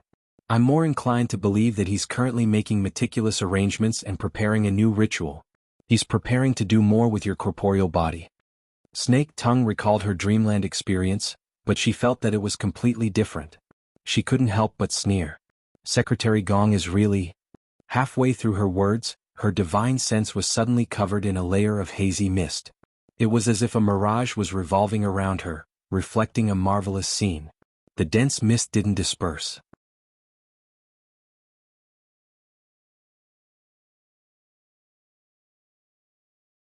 There was only a thin line separating them, but Gong Qi's entire figure broke through the fog wall and pressed over. He also saw the spreading and shrinking colors, as well as the inconceivable hole in the clouds and the void. The hole wasn't large to begin with. It was just large enough to swallow Snake Tongue's extremely condensed spirit body. Judging purely by his eyes, he could at most extend an arm through it. Furthermore, it was rapidly shrinking. It looked like it was about to disappear into the drifting mist. Gong Qi didn't have time to think too much. His figure distorted into light and accelerated once more. He practically stuck close to Snake Tongue's spirit body and crashed into the hole together. The sky suddenly darkened. In the instant of this change, Gong Qi was already 100% certain that he could capture Snake Tongue. However, his mind inexplicably trembled. He didn't care about anything else. His spirit body that had transformed into light deviated and flew backwards. However, the whistling sand and dust filled the air. When he crashed into it, the hole he had just entered through had already disappeared without a trace. When he crashed into it again, there was only emptiness. Gong Qi was startled. Snake Tongue was only several meters away. It was like she was having an illogical nightmare. By the time she was slightly clear-headed, the shackles of the Veil of Silence were still there. Gongqi was also there, and he was very close at hand. All the torment hadn't caused any fundamental changes.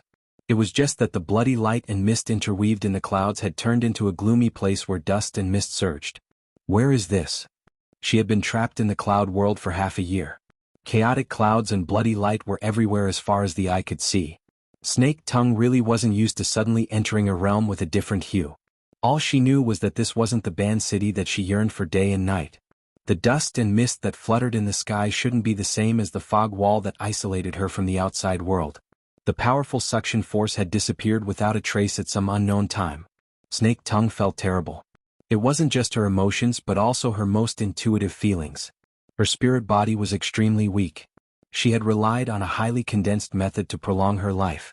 But in this gloomy place she felt that something was wrong. Her spirit body was erratic and unstable.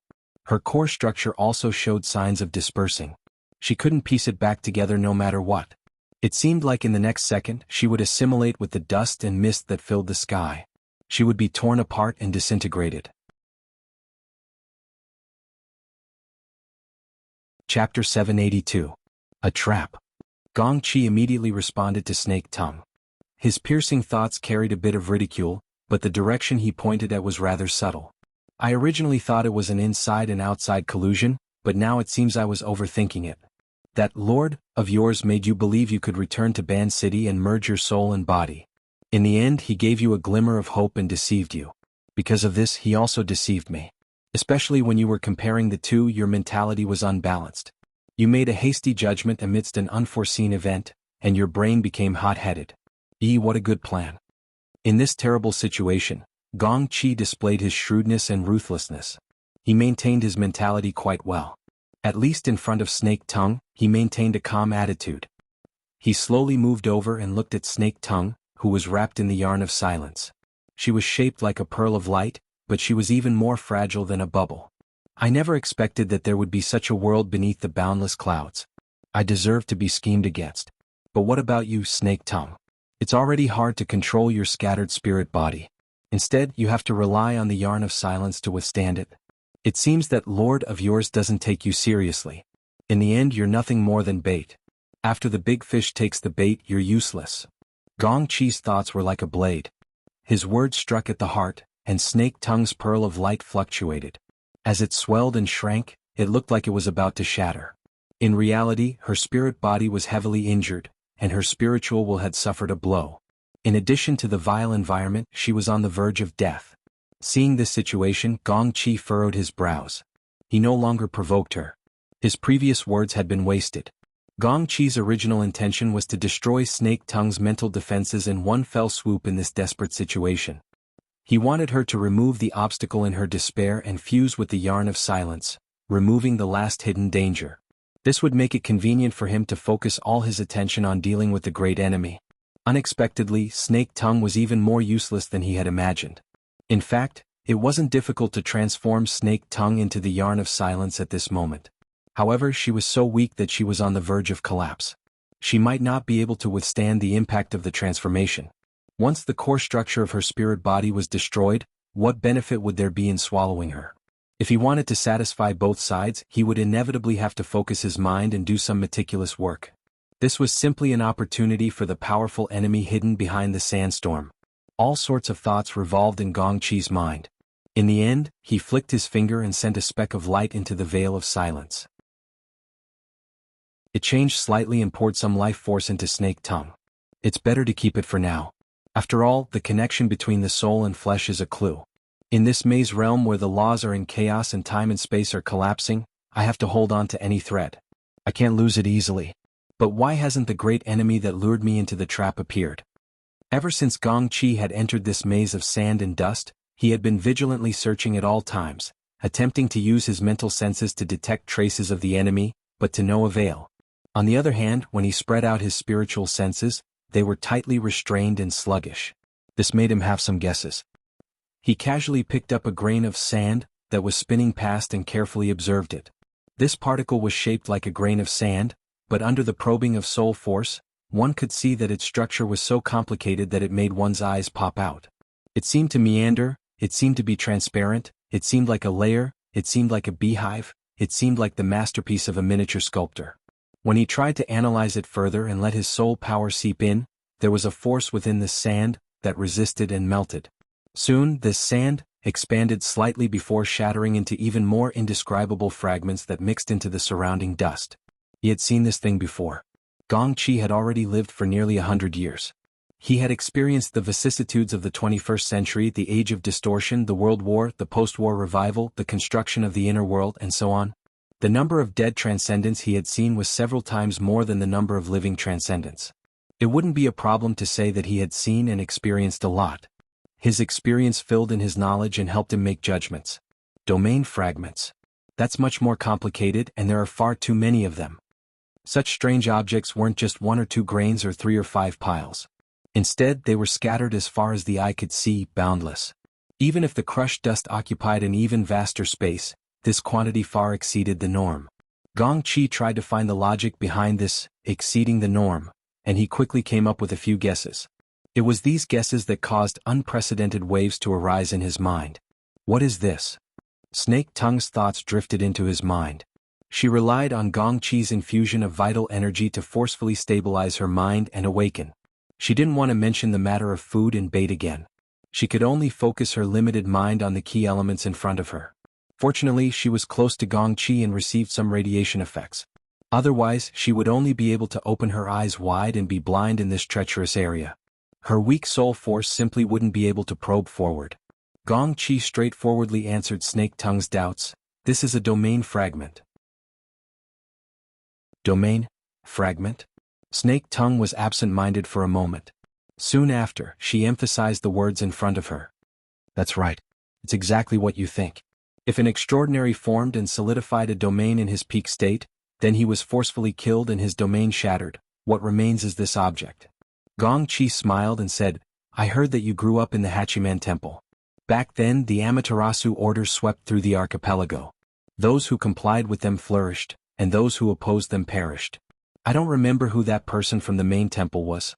It said that he died in such a way. It seems that there are also such relics that are worshipped all year round.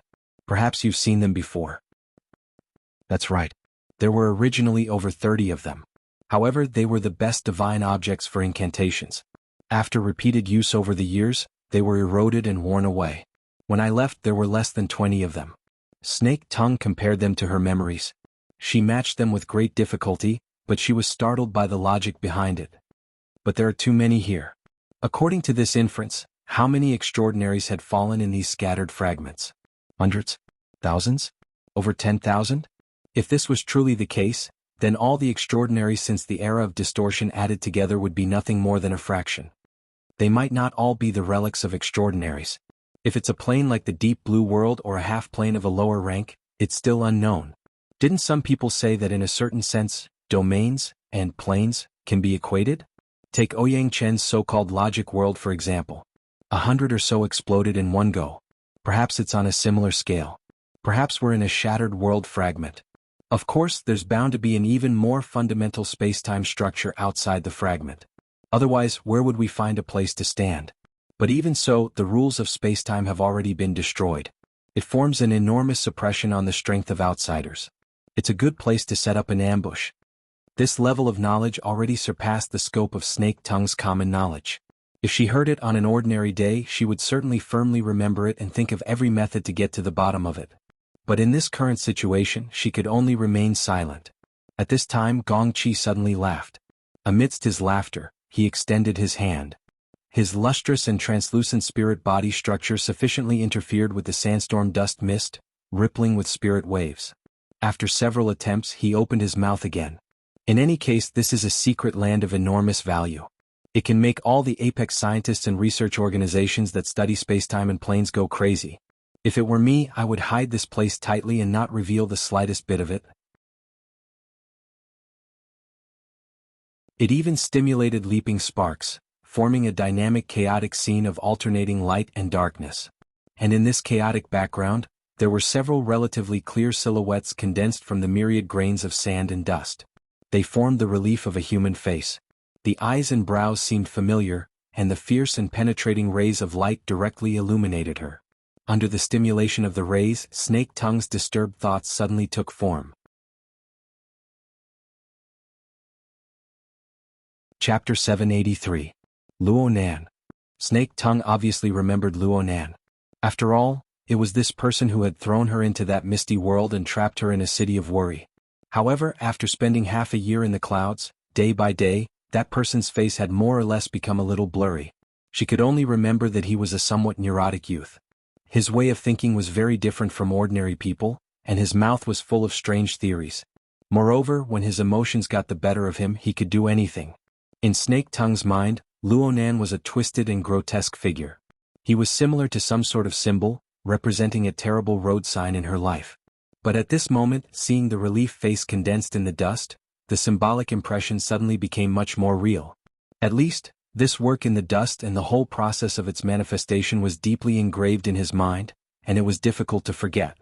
An exciting appearance. Gong Qi's telepathic thoughts shuttled back and forth in the rays of radiation, on both sides, raising layers of tiny waves. Perhaps he wanted to disturb Luonan's sculpting process a bit, but in the end it didn't happen. This thought only turned into a cold and heavy voice, appearing in the dust storm. In half a year's time, the growth of a young man is always astonishing. Luonan could not tell if this was an evaluation or a conversation. In any case, Luonan did not pay attention to it. Or perhaps this human face relief did not possess the ability to converse. Just as the long silence was about to devolve into awkwardness, Gong Qi cleverly shifted the direction of the conversation to Snake Tongue. Illusions will always be shattered, right? Snake Tongue understood the meaning of White House's words. It was she, Tank, and a group of people who had burned the works of Luonan's mother.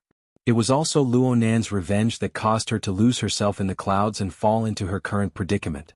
She hated Luonan, and it was impossible for Luonan to forgive her. Given this premise, there wouldn't be the slightest bit of kindness in the fusion of spirit and body that gave her the greatest hope. Was it despair?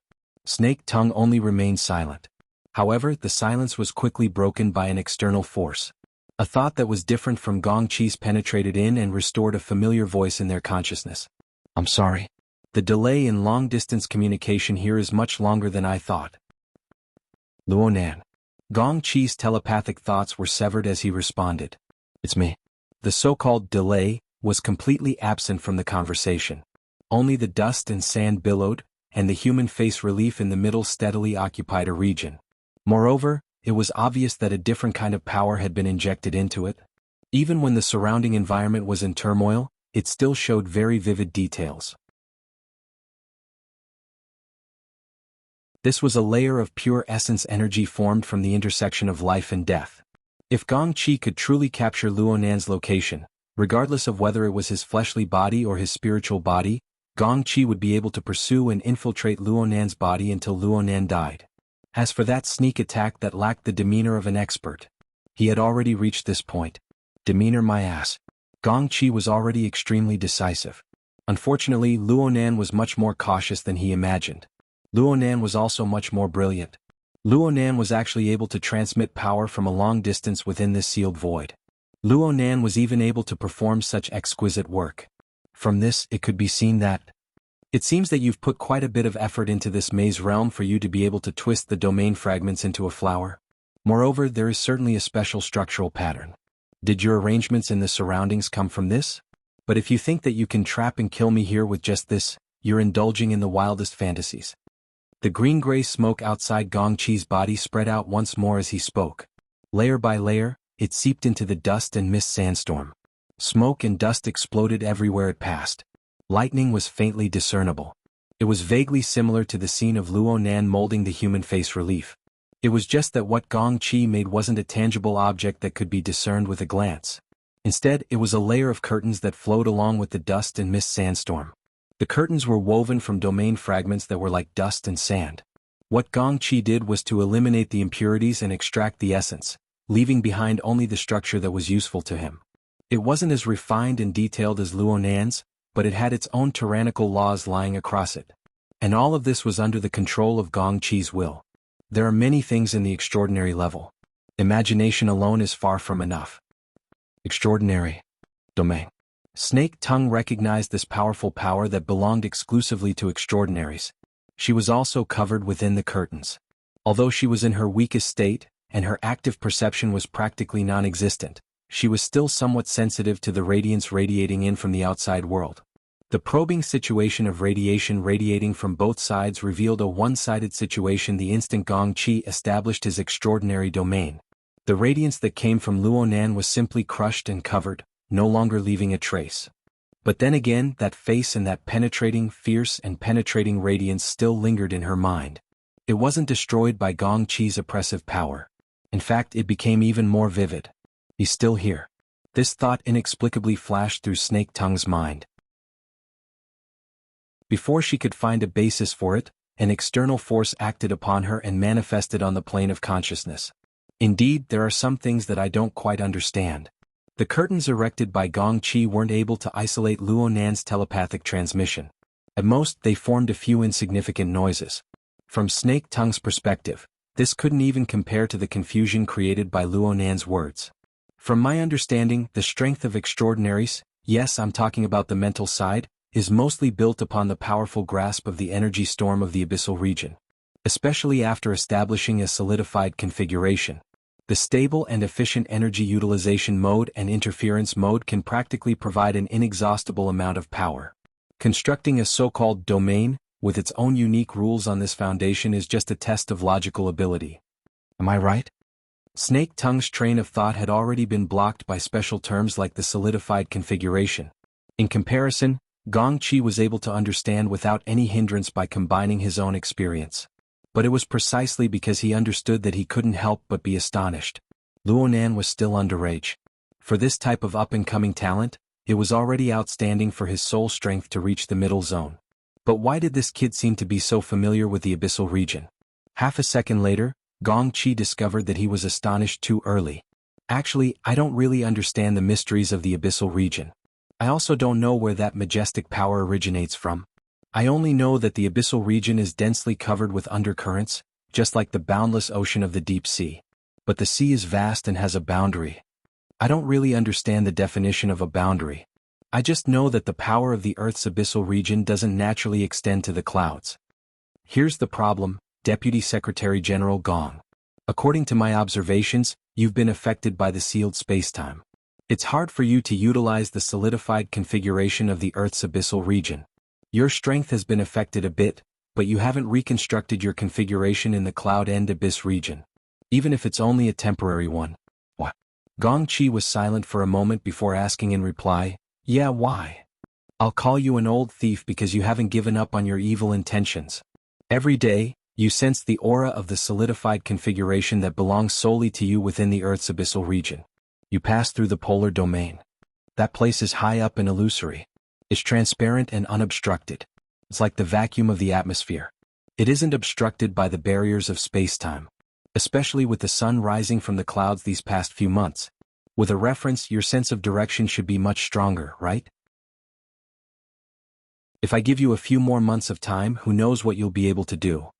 Gong Qi didn't speak again. In this moment, he restrained all the meaningless reflections of his expression. He just stared with a heavy gaze at the howling dust mist and sandstorm outside the tent. It was as if he wanted to capture the image of Luonan's existence from within. Luonan's human face relief had been chopped to pieces by Gong Qi, but the lines of the young man's eyes and brows were carved into him bit by bit through these difficult and heart-piercing words. Some of them had even broken his flesh and splashed blood, burning with pain.